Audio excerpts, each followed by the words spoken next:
வந்து கோட்டூர் அடுத்த கீழ்கொல்லை வட்டத்தில் வசித்து வருகிறோம்.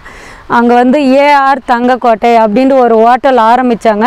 என்றைக்கு அந்த ஹோட்டல் ஆரம்பித்தாங்களோ அன்னிலேருந்து அந்த கழிவு நீரானது நாங்கள் எந்த கிணத்துல தண்ணி குடிக்கிறோமோ அதில் தான் டைரெக்டாக வந்து இறங்குது. ஆனால் அதை குடிக்கிறதுக்கும் அது தான் யூஸ் பண்ணுறோம், குளிக்கிறதுக்கும் அது தான் யூஸ் பண்ணுறோம். அதுவும் இல்லாமல் விவசாயம் பண்ணலான்னு சொல்லி விவசாயம் பண்ணோம். பீன்ஸ் ஒரு 20,000 ரூபாய் செலவு பண்ணி பீன்ஸ் போட்டோம். கூலியால் வச்சு 20-25,000 ரூபாய் கொடுத்து நாங்கள் செலவு பண்ணோம். பீன்ஸும் போயிடுச்சு. மொத்தமாக அந்த கழிவு நீரால் எங்களுக்கு பீன்ஸும் போயிடுச்சு. இப்போ அதே மாதிரி அந்த ஏஆர் தங்கக்கோட்டையில் வர கழிவு நீரை வந்து அரசாங்கம் வந்து எங்களுக்கு சரி பண்ணி கொடுக்கணும். இல்லைன்னா அவங்க மேலே ஏதாச்சும் நடவடிக்கை எடுக்கணும்.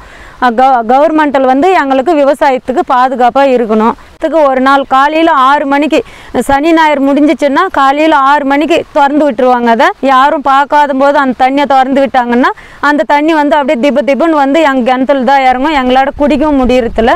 அதே மாதிரி பசங்களும் அதை தான் குடிக்கணும். பசங்க டெய்லியாக அந்த தண்ணியை குடிச்சு ஸ்கூலுக்கு கூட போக முடியாமல் வீட்டில் தான் வாரத்துக்கு 2 பிள்ளைங்கள நாங்கள் ஹாஸ்பிட்டலுக்கு கூப்பிட்டு போகிறோம். அந்த கழிவு நீரால் எங்களுக்கு பெரும் பிரச்சனை. இதை வந்து கண்டிப்பாக கவர்மெண்ட் வந்து விவசாயத்துக்கும் எங்களுக்கு நல்லது செய்யணும். அதே மாதிரி எங்களுக்கு நாங்கள் அந்த தண்ணியை குடிக்கிறதுனால அதுக்கும் எங்களுக்கு வந்து நல்லது செய்யணும். யாரும் அந்த பெரிய ஹோட்டலுங்களை பார்த்தாக்கா கவர்மெண்ட் பயந்துக்கிட்டு நடவடிக்கை எடுக்காமல் இருக்கக்கூடாது. நாங்கள் எதுவுமே இல்லைன்னு சொல்லிட்டு எங்களை யாருமே கண்டுக்கிறதில்ல.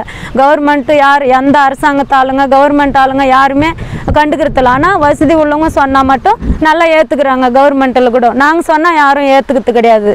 கோட்டூர் வட்டத்தில் கீழ்கொல்லை வட்டத்தில் இருக்கிறோம். அங்கே வந்து விவசாயம் பண்ணிக்கிட்டு இருக்கோம். எங்களது வந்து 2 ஏக்கரா நிலம் இருக்குது.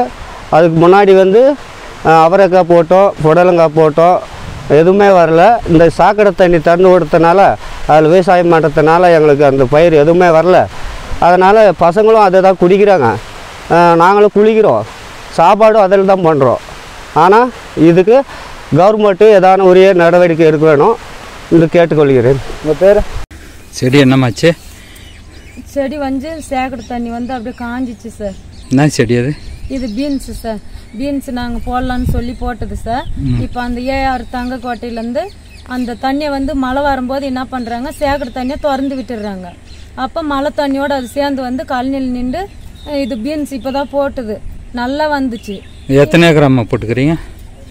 1 ஏக்கரா சார். 1 ஏக்கரை போட்டு இருக்கு. அந்த சைடு இருக்கிறது வந்து 2 கழனிக்கு சேகடை தண்ணி போகிறது கிடையாது சார்.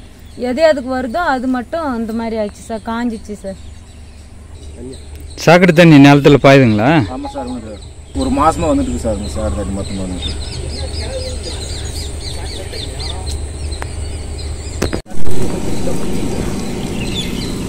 யூஸ் பண்ணுறது எல்லாம் பம்பெல்லாம் போட்டு மழை வர டைமில் தாண்ட விட்டுருக்கோம். எல்லாம் போட்டு வாங்கி மழை ஜோர் கஷ்டம் கஷ்டம்